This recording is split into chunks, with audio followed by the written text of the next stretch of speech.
Hello, everyone, and welcome to Four Lads Rangers Takeover Special. This is a requested show.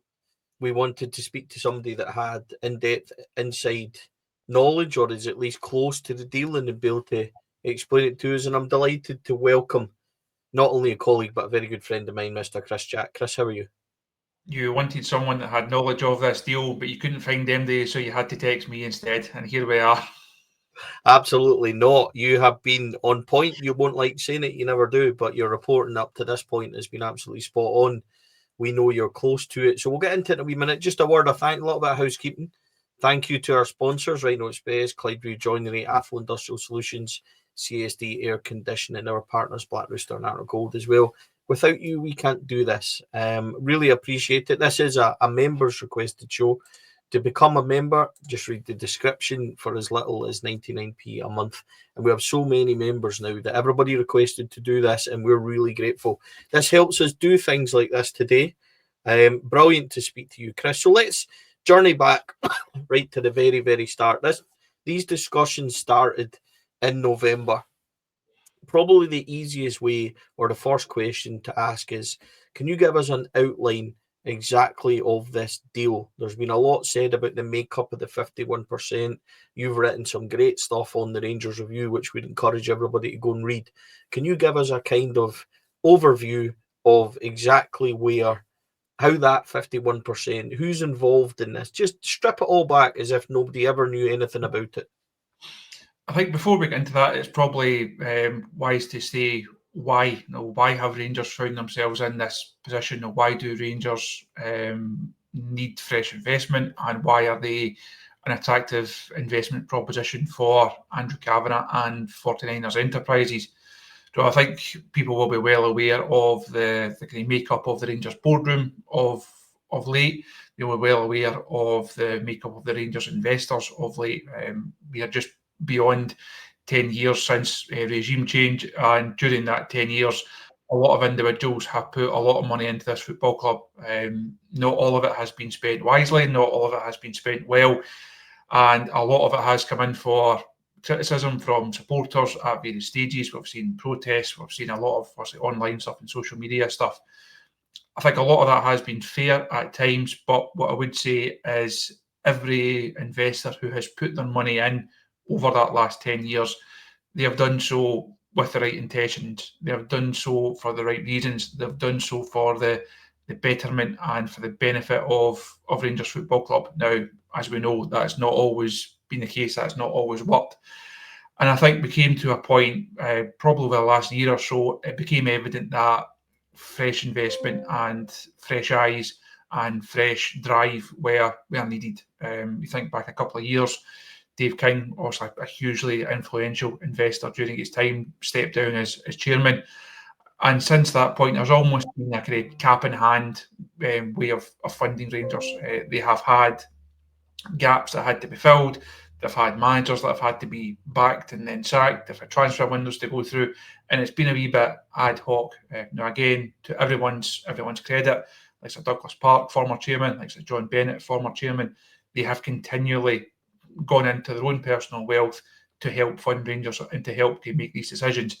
Eventually, that way of funding can only take you so far. And we've got to the point over the last few months where it has become evident that that way of funding and the people who have spent the money had to move on. It had to go in a different direction to take Rangers to not just a next level, but to get them back operating the way that the fans want Rangers to operate, and that is being successful domestically, challenging in Europe, and having far more bits of silverware in the trophy cabinet. So I think before we get into the deal, it's important to outline, I think, just why we've got to a situation of Rangers need investment and why they need fresh eyes, and I say that new vision at boardroom level. Does that seem fair? Yeah, you should maybe just do this show on yourself, because that was an ideal way to start it. I've maybe jumped to question 3 without doing 1 and 2. Maybe question 2 would be, then you've explained the whys, but how has this then come about? We've heard a lot about Dave King talking about this being he wanted it to be known as his legacy kind of his parting gift as such. He's used those words. You've dealt with Dave quite a lot. How has this worked? There's been a lot of people. It seems to me there's been a lot of people I've spoken about. They've done intros, they've done things. I'm not talking about our boardroom. You've seen it today. There was a Dubai-based businessman talking about he had his job to do some intros and things like this. And I would like to know, how is this developed? Who's responsible for setting the wheels in motion, kind of thing? Can you tell us a bit about that? You mentioned Dave King there. So again, if we go back a few months, I think it's safe to say Dave has been fairly vocal against certain aspects of how Rangers have been run over the last couple of years. And we reached a point just after John Bennett stepped down as chairman. Also, John Gilligan came in on an interim basis, and at that stage, Rangers had no chief exec, they had no permanent chairman. There was a lot of doubt over the manager. There's the academy restructure. There's a lot of big positions needed filled. And we had an interview with Dave on the Rangers Review where he said, I'll come back as chairman.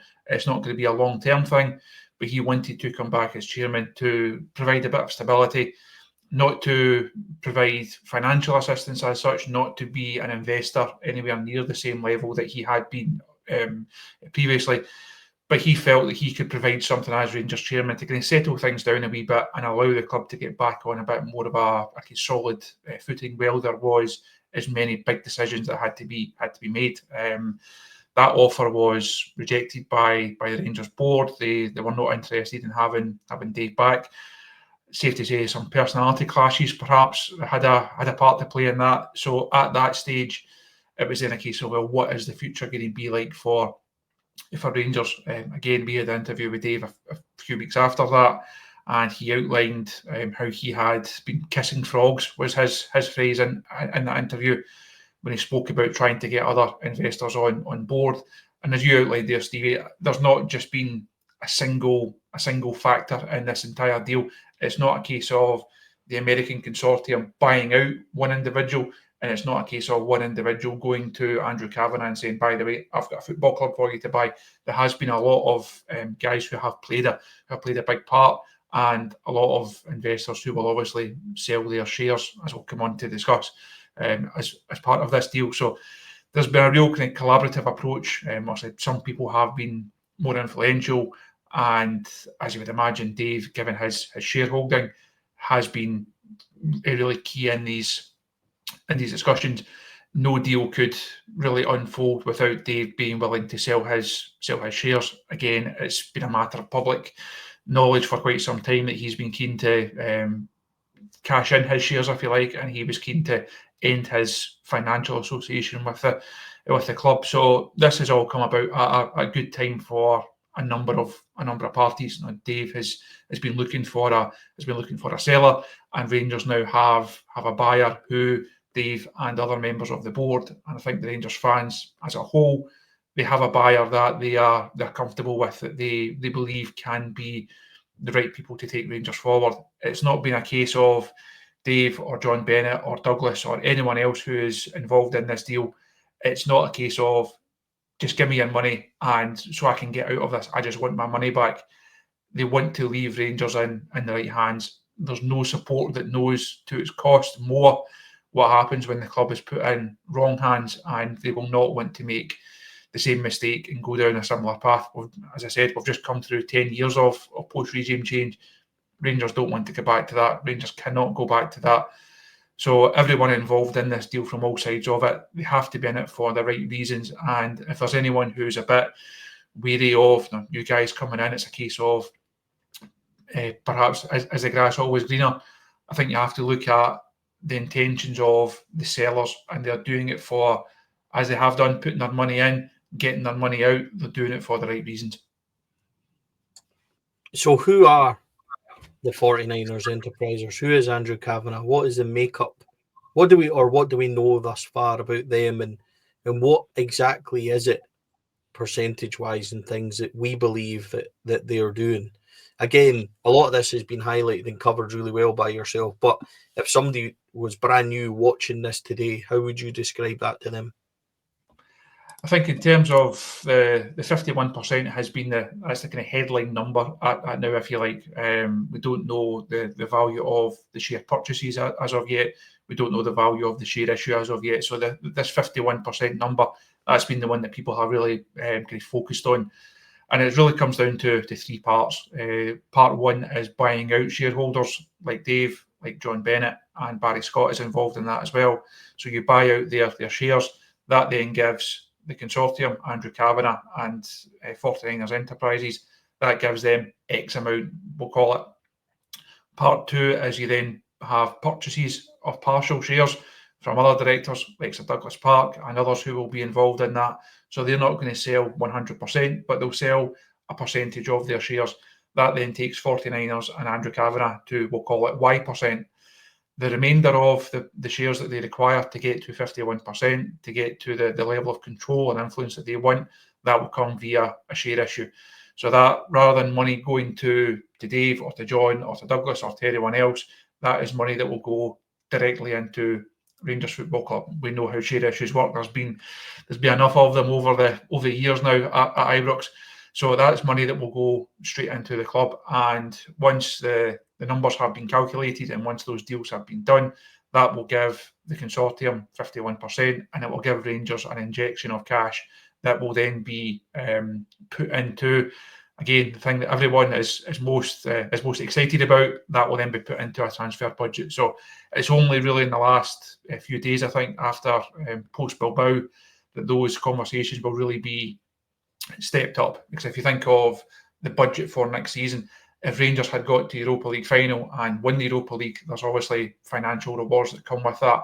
That then perhaps lessens some of the need for money to be put in, or as much money to be put into next season. So now that Rangers know exactly where they are financially and what next season will look like, they will then have a greater idea of what that share issue will have to bring in terms of a number to give them the funds to do what they want to do.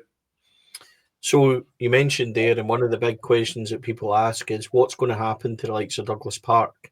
What's going to happen to other shareholders? Because they aren't selling in their entirety. There's two ways to look at that, Chris. I'm intrigued to see how you feel about it. People might want a complete, break from certain people, which I can understand. But there's a part of me that thinks it's smart because it avoids potentially things that might have happened in the past, just by keeping them there. Because in time, over 2-3 years, like they've done at Leeds, they'll probably buy up more shares once Rangers are, or the people that are in charge now, are comfortable with the direction of the club and how they're running it. Is that a fair, because we are assuming a lot, is that a fair kind of assumption to make of why they might be not selling out completely? I think it does make sense. Right now there's no need for the American consortium to own every single share in Rangers. They can do what they want to do and do it at the level they want to do it with the 51% that they are aiming to get. And as we outlined on the Rangers review last week, I've just discussed there, that framework is very much in place. Now that is how this deal will unfold. So they don't need to own every single share. There was discussions, or there was reports the other day there about Sandy Easdale shares potentially being pivotal in this. That's not the case. Those shares won't be required for this deal to go ahead. There's other shares like the Club 1872 ones. They won't be required for this deal to go ahead. So they're more than comfortable at that share level. In terms of the influence that those shareholders that will remain still have, it's clear who's calling the shots. Now, Andrew Kavanagh and 49ers, Parag Marat, also a key figure in that. They're the guys that are calling the shots at Ibrox now. They're the guys that were heavily influential, and Kevin Thelwell been appointed as sporting director. They'll be the guys that will be heavily influential in the manager being appointed, and they're the guys that are going to fund and have such a big say on this transfer window and anything else that happens. Now, in terms of on and off the park, Ibrox, Auchenhowie, the new power base is very, very clear. There will be a number of changes round about the boardroom table. So the RIFC board, the football board as it is just now, those names that are on the list, and you go on the club website and you can see those individuals that are there, that will look very different within a couple of months. There will be significant changes round about the boardroom table. And I think that's where a lot of the debate about Douglas Park, I know has been a big talking point of late. For me, it's okay for them still to have a level of financial interest. They won't have the same level of control. That's not just Douglas and Graham, obviously. That's others that have been on the board. I think they have perhaps been a lightning rod for the fans of late. But a lot of the criticism has been directed at John Bennett individually, has been directed at the Parks individually. Ultimately, Rangers have operated for several seasons now with a fully functioning board of really smart guys. They have to, just like a team wins and loses together, they have to take the highs and lows together. They have to take the praise and the criticism together. That board will be broken up. There will be new figures come onto it.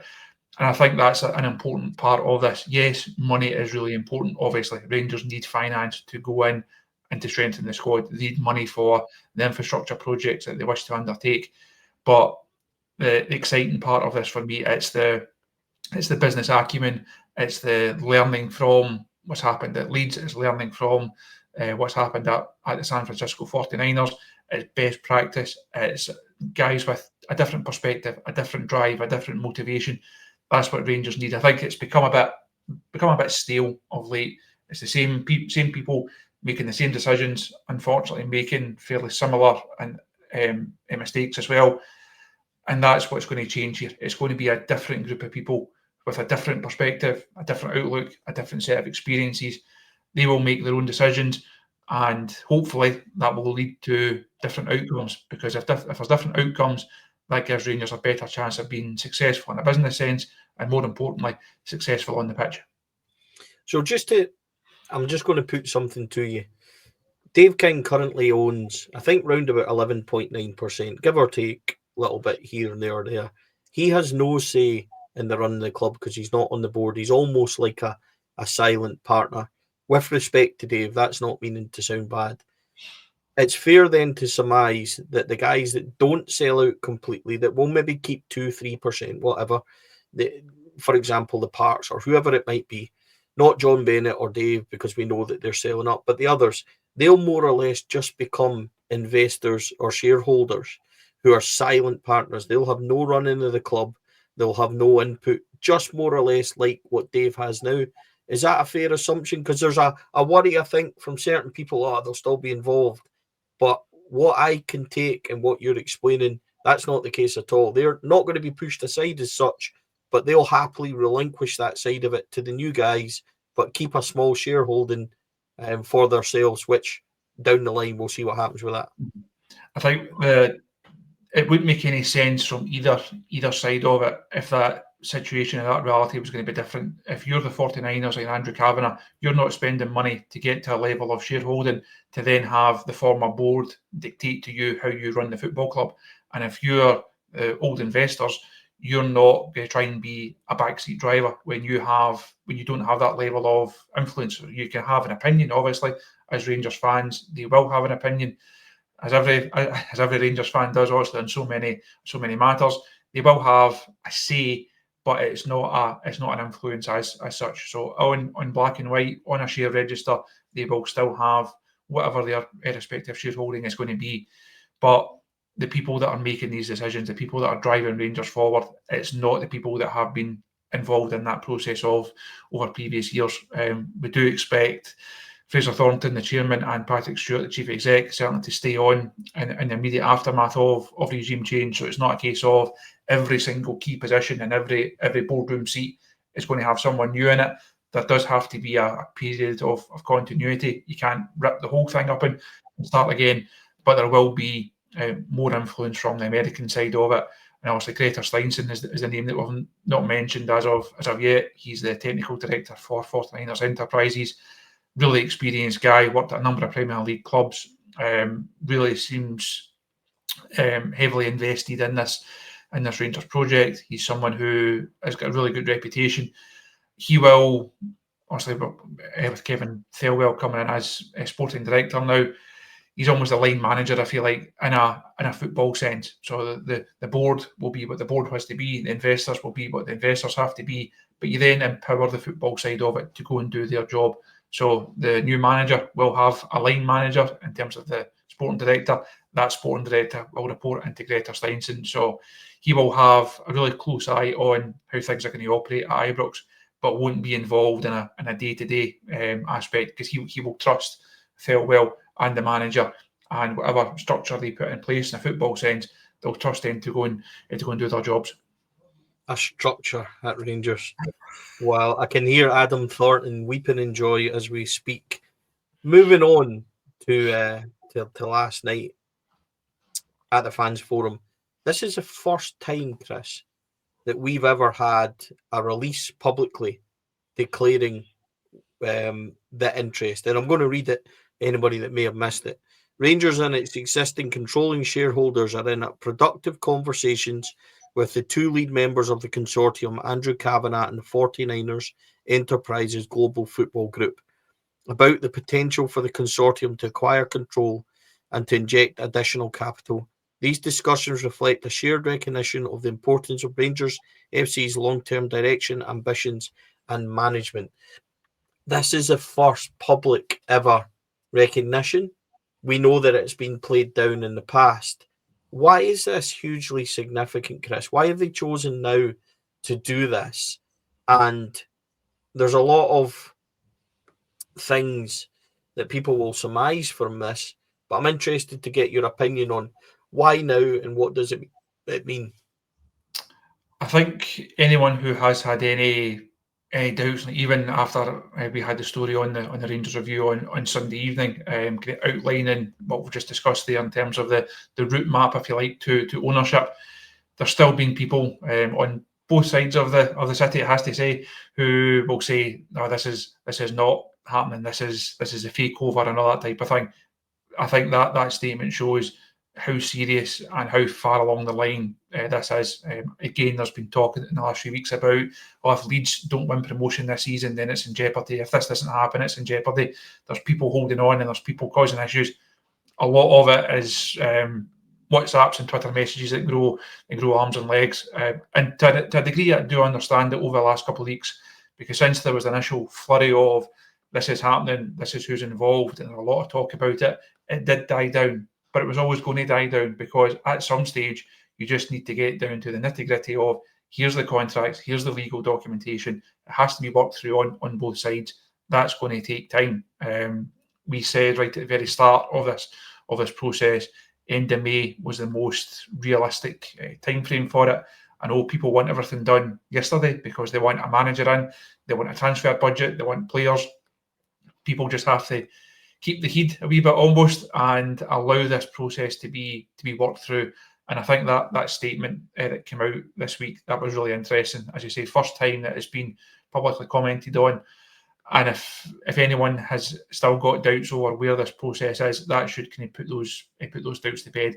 This is a deal that is very much on course. This is a deal that both sides from the Americans and certainly from a number of sides on the Rangers side of it, this is a deal that all parties want to conclude, and they will work through and they will conclude at the appropriate time. Once they do that, that's when the fun really starts. I think I can't help but feel that was significant for me. Only my opinion, but I don't think that they put their name to something that they were potentially feeling out as such. I think for them to acknowledge that and allow themselves to acknowledge that, and we know that they've kind of spoke about it before, I feel that makes it significant for me. And it makes it, not that we're far down the line or about to be completed or it will be done next week. A few people have maybe thought that, but for me, it tells me we're really far down the line and we're on the right track. And that's the kind of reassurance I take from that. Is that fair?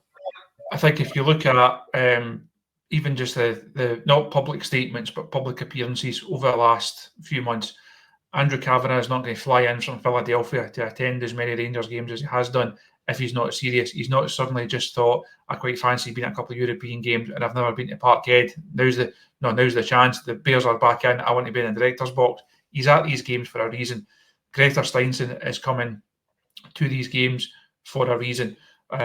So anyone who had, again, any doubts about their motivations, you just had to look at even if there hadn't been public signs in terms of black and white, the picture spoke 1,000 words in a number of ways over the over the last few months. These guys have been very serious since the start of this process. They have worked through the process, and they've ticked every hurdle. They have crossed every box that had to be ticked off at relevant stages.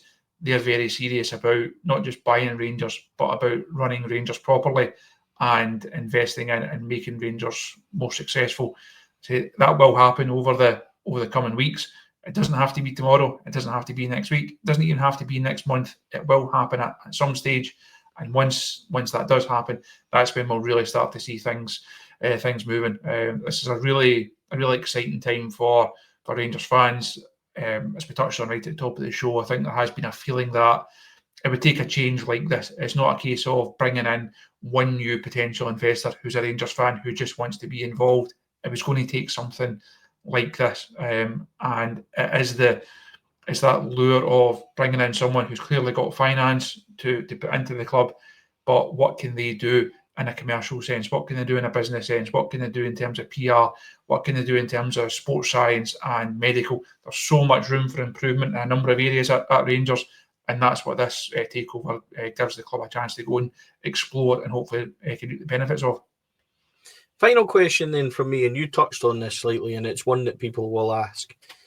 Chris, how do we know that guys like Kevin Thelwell, the Umbro deal, things that are going on at the football club, appointments that are being made at this moment in time, even if this was to take a couple of weeks extra, they don't want to hang about for the manager and things like that? What did Patrick Stewart say last night that gave us reassurance that they're not making decisions that in a few weeks are suddenly going to come obsolete when the new takeover, if and when, all going well, that does come into play? I think Patrick also had to choose his words carefully last night. He can't say too much. He didn't want to say too little and could put doubts in people's minds. I thought he had to dance around it in some regards, but that's completely understandable, just given the situation that he's in and that the club's in and that this takeover is in.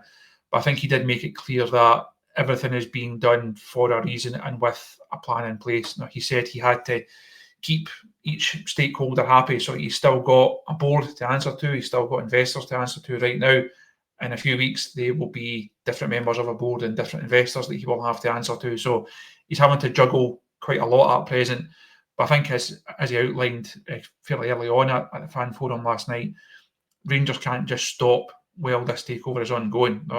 Every aspect of the club still has to function, still has to strive for improvement, still has to operate properly, and that's not even on a football sense. That's just in a business sense. So just because this is in the pipeline doesn't mean to say, well, we'll just all shut up shop for 6 weeks, come back in the 1st of June, and everything will be fine.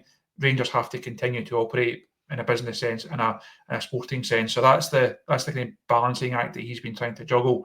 But I think if you read between the lines of what he was able to say, it lets people see that the consortium are very much involved in this process. Kevin Thelwell was not going to be appointed without the consortium being heavily involved in that process. There's a lot on the table. There's a lot of areas that do need addressed. Not everything can happen at once. The sporting director that's a big moment for me. That's a big sign of where will Rangers head in a football sense.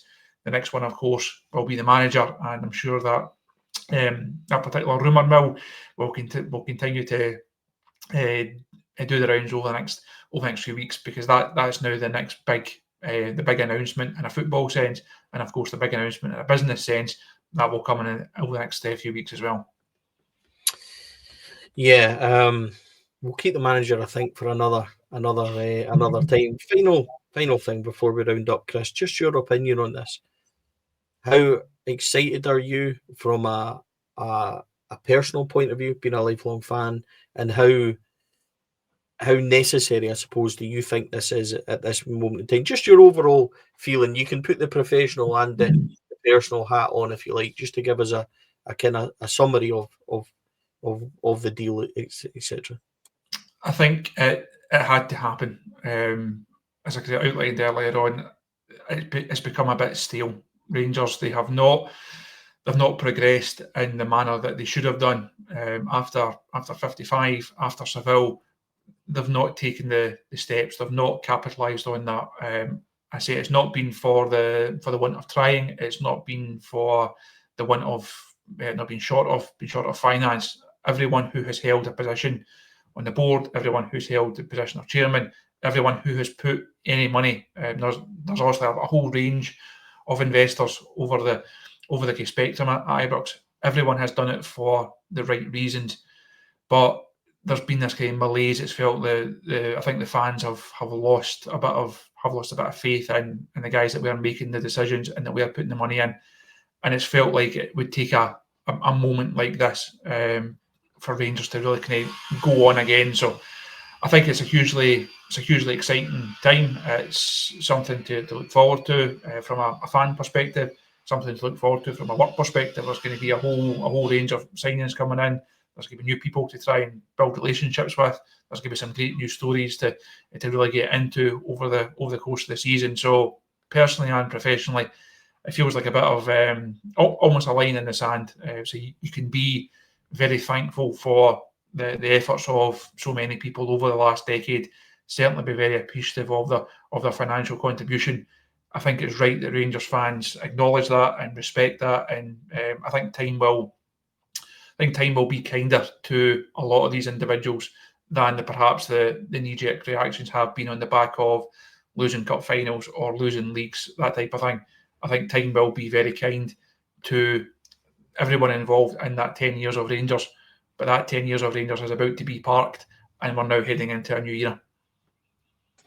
All very fair. Listen, I've thoroughly enjoyed it, talking to you about it. You are, obviously leading all the breaking news and all the relevant stories on this, and we really enjoyed it. You can find Chris obviously on social media, on X, where he keeps us updated on these things, and also as one of the leading reporters over at the Rangers Review, obviously with me, Chris, which we thoroughly enjoy, our own show, The Talking Point, which is available as well for you to go and watch. It's a pleasure, Chris, not only to speak to you in a working capacity, but to get your kind of insight into it. I've thoroughly enjoyed it, so thank you. No problem at all. It's been a long time since we've done a show together under the Four Lads banner, but I think given everything that's gone on over the last couple of weeks and months, this was a very opportune time to sit down and get a chat again. Yeah, and hopefully, in a couple of months, we'll be able to sit down and say it's all happened. What does it mean for the club? And we'll be able to look for it. But everybody, thanks for joining us. Thanks again to our sponsors, Rhino, Clydeview, Athol Industrial, CSD Air Condition. We thank you all for it. We really thank everybody for joining us. Please like and subscribe. Really important. The more things that we can do for the people that watch the channel, we will do. Massive thanks to Chris Jack. Keep an eye on the Rangers Review. As I said, that's where everything will be updated and all things will break in, as well as Four Lads socials. We'll do our best. And what is hopefully a very exciting time for the football club in the coming weeks and months. Thanks for joining us, everybody.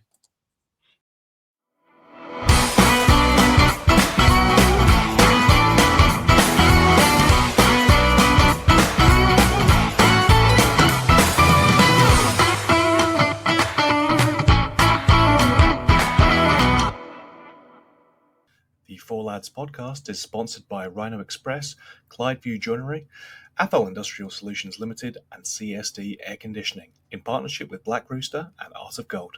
Thank you for listening to or watching the podcast. We hope you enjoyed the show.